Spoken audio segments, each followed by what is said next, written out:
کیونکہ بنگال میں مسلمان 54%، 55% تھے، اسی طرح پنجاب میں بھی مسلمان میجورٹی میں تھے، تو لیکن ان کو جو سیٹس ہیں سینٹرل اسمبلی میں وہ 50% ملیں گی، یعنی جو ہندوز ہیں وہ زیادہ سیٹس ان کو ملیں گی الیکشنس میں، گورنمنٹ میں، سینٹرل اسمبلی میں۔ لیکن جہاں پہ مسلمان مائنورٹیز میں تھے، مسلمان جہاں پہ اقلیت میں تھے، تو وہاں پہ ان کی ریپرزنٹیشن ڈبل کی گئی تھی، لائک بہار، مدراس، اڑیسہ، ان کا یونائٹیڈ پروونسز میں، یو پی میں، ٹھیک ہے۔ تو اسی طرح جو ہے یہاں پہ ان کی جو ہے وہ ریپرزنٹیشن ڈبل کی گئی تھی۔ اب یہ کمپرومائز تھا، ظاہر ہے بارگیننگ تھی، گیو اینڈ ٹیک تھا، ظاہر ہے مسلم لیگ نے کچھ کہیں پہ بارگین کرنا تھا، کچھ دینا تھا، اسی طرح کانگریس نے کہیں پہ کچھ دینا تھا، تو یہ ایک بارگیننگ تھی ان کے بیچ میں۔ تو اسی طرح جو ہے وہ یہ بھی طے پایا کہ کوئی بھی بل سینٹرل لیجسلیشن ہو یا پروونشل لیجسلیشن ہو، تو ادھر سے اگر کسی بھی کمیونٹی کا 3/4 کمیونٹی کے لوگ جو اس کو اپوز کر رہے ہیں تو وہ بل پاس نہیں ہوگا۔ اس کے علاوہ جو ہے وہ یہ طے پایا ان کے بیچ میں کہ مسلمانوں کی جو ہے وہ سینٹرل گورنمنٹ میں یا لیجسلیچر میں 1/3 سیٹس ہوں گی، ٹھیک ہے۔ تو اگر 10 ہوں گے تو مثال کے طور پہ 3 جو ہے وہ مسلمانوں کی ہوں گی، یہ ان کے بیچ میں طے پایا۔ اب سگنیفیکنس کیا ہے اس کی؟ لکھنؤ پیکٹ مسلمانوں کے لیے، مسلم لیگ کی بہت بڑی سکسیس تھی، ٹھیک ہے۔ For the first and last time political unity ہوئی تھی ان دونوں کے بیچ میں، یونائٹیڈ انڈیا کے کو لے کے کہ بھی یونائٹیڈ انڈیا کو ڈیوائڈ نہیں کرنا، ڈیوائڈ کی کوئی بات ہی نہیں ہو رہی تھی بہرحال، تو یونٹی کو بحال رکھنے کے لیے ایک پولیٹیکل پیچ اپ ہوا تھا، پولیٹیکل اگریمنٹ ہوا تھا فرسٹ اور لاسٹ ٹائم۔ اس سے پہلے اور اس کے بعد کبھی بھی جو ہے وہ انہوں نے آپس میں اس طرح کا اگریمنٹ نہیں کیا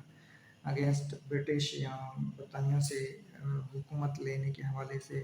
یا ان سے زیادہ کنسیشنز لینے کے حوالے سے۔ جنا was held as Muslim Hindu Muslim unity کا ایمبیسڈر، اس کو کہا گیا، سفیر کہا گیا، یہ اس کو لقب دیا تھا سراجن نیڈو نے 1916 میں۔ سراجن نیڈو جو ایک تامل پوئٹس تھی اور انڈین نیشنل کانگریس کی ایک ممبر بھی تھی، اور اس کو نائٹنگل آف انڈیا بھی کہا جاتا تھا۔ یہ جو ہے وہ ممبئی میں جنا کے ساتھ کام بھی کرتی رہی ادھر وکالت کے دوران، جب دونوں ممبئی میں جب کام کرتے تھے تو وہاں پہ بھی کام کرتی رہی، تو انہوں نے ان کو جو ہے جنا کو یہ دیا تھا لقب۔ اسی طرح جو ہے وہ لیڈرز کی ہم بات کریں تو محمد علی جناح جو ہے وہ دونوں کے ممبر تھے پارٹیز کے، اور انہوں نے ہی مسلم لیگ کی طرف سے سائن کیا تھا پیکٹ، اور بال گنگادھر تلک جو ہے انڈین نیشنل کانگریس کو انہوں نے ریپرزینٹ کیا تھا، اور انہوں نے کانگریس کی طرف سے پیکٹ کو سائن کیا تھا۔ ڈیمانڈس برٹش گورنمنٹ، یہ بی جی جو ہے وہ برٹش گورنمنٹ ہے، برٹش گورنمنٹ کو کیا ڈیمانڈس انہوں نے کی تھی؟ برٹش گورنمنٹ کو انہوں نے کہا کہ بھائی جو نمبر آف سیٹس ہیں کونسلز کی، ایگزیکٹو کونسلز چاہے وہ وائسرائے کی ہے یا جو پروونشل ایگزیکٹو کونسلز تھی، ان کی جو نمبر آف سیٹس ہیں وہ بڑھا دی ہیں، غالباً انہوں نے 150 تک کہا تھا کہ اس کو بڑھا دیا جائے۔ اسی طرح جو ہے نمبر آف الیکٹڈ سیٹس، جو الیکٹڈ سیٹس ہیں ان کو بھی بڑھا دیا جائے، اور اس میں آدھے سے زیادہ انڈینس ہونے چاہیے، ٹھیک ہے۔ اسی طرح جو ہے وہ، اور اس کے علاوہ یہ بھی انہوں نے ڈیمانڈ کی تھی کہ اگر کوئی لا میجورٹی آف دا ممبرس پاس کرتے ہیں کوئی لا، تو وہ لا گورنمنٹ کو کسی بھی حال میں ایکسیپٹ کرنا پڑے گا، برٹش گورنمنٹ کو۔ پھر پروٹیکشن آف مائنورٹیز، یہ کہا گیا تھا کہ جو مائنورٹیز ہیں پروونسز میں وہ ان کی پروٹیکشن کا، ان کو حفاظت کا ذمہ جو ہے وہ گورنمنٹ کا ہے۔ پھر پروونشل آٹونومی کی بات کی گئی تھی، یعنی سیلف رول کی بات کی گئی تھی، پروونشل آٹونومی،